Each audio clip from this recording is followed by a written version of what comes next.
Hey everyone, it's Jeff Douglas, Doctor of Physical Therapy, owner of the Defensive Doctor, and Chief Resident Physical Therapist of Athletic Motion Golf.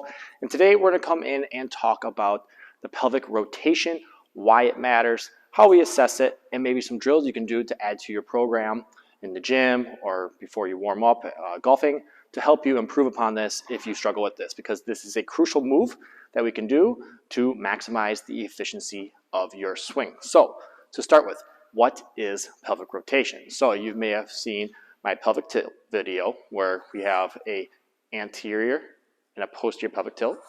Anterior pelvic tilt, posterior pelvic tilt, okay? So that's the pelvis moving forward and backwards. Now rotation is, if I had touched these bony prominences again, the ASIS, I should be able to move them in a rotational component, right? If I had a hula hoop, it would be kind of going around the hula hoop, but my upper body is not doing anything, all right? So it's a transverse plane or rotational plane that we're working on this. And obviously you've seen golfers, and when you swing, that we rotate our hips when we do this, all right? So why does this matter, all right? So if you get into the science of a golf swing, there's a thing that TPI, Tennis Performance Institute, talks about, and any golfer talks about that's in the biomechanics world, is the process that we swing, or the order in which we swing. All right, there's a sequence that we want that when we swing happens that maximizes our swing speed and efficiency when we're doing it. All right, we call it the kinematic sequence. So when you look and they hook golfers up to these fancy pieces of equipment that can censor what's moving, all right, and at what time it's moving. So you can see all the good golfers usually have this same sequence.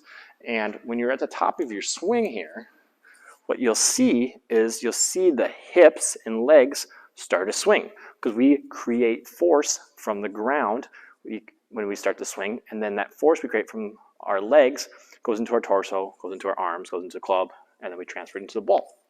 But you'll see when we come up, the first thing to always move is our legs/hips, right? So you should see this move first, and when this takes off, it then will transfer the energy to the torso, and the torso moves.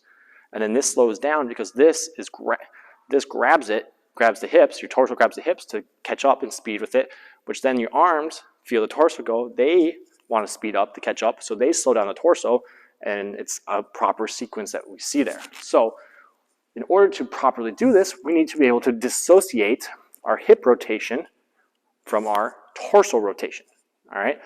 Those who can't do this, you'll see them move their upper body first, or they'll move together, all right?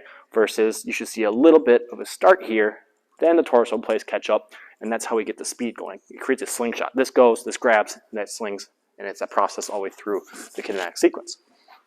For those who cannot perform this pelvic rotation, the common thing you'll see is that over the top swing, right? Because I am going to I can't move my pelvis, so I start the swing with my upper body, and a lot of times when I get there, it's going to naturally pull me over the plane line, and we're going to get steep with that, all right? Over top characteristic that you see many times, why many golfers slice. This could be potentially one of the reasons, all right? So why the pelvic rotation matters the most? It's just to get the kinematic sequence properly going, all right? So you need to be able to sit there and do this motion. So if you had a belt, you want to see your belt moving perfectly without your upper body. So the next video I'm going to go into is how we assess pelvic rotation with clients and how you could assess it at home by yourself to make sure that you can properly do this motion. This is, again, another part of the TPI assessment that they use a lot. But again, it seems simple, but many people can't. Many people who just don't move a lot, or they're very sedentary, have a very difficult time with this motion, and their upper body gets involved, or they do goofy things here, and they just can't naturally move that pelvis by itself, all right? So it's going to really improve your efficiency of your swing because you're going to be able to use the ground and transmit the force properly, and it's going to allow you to then get to the top, start this, and shallow out, stay on plane versus getting steep with it, all right? So that is the first part of why a pelvic rotation is so crucial that you can perform to maximize your golf swing.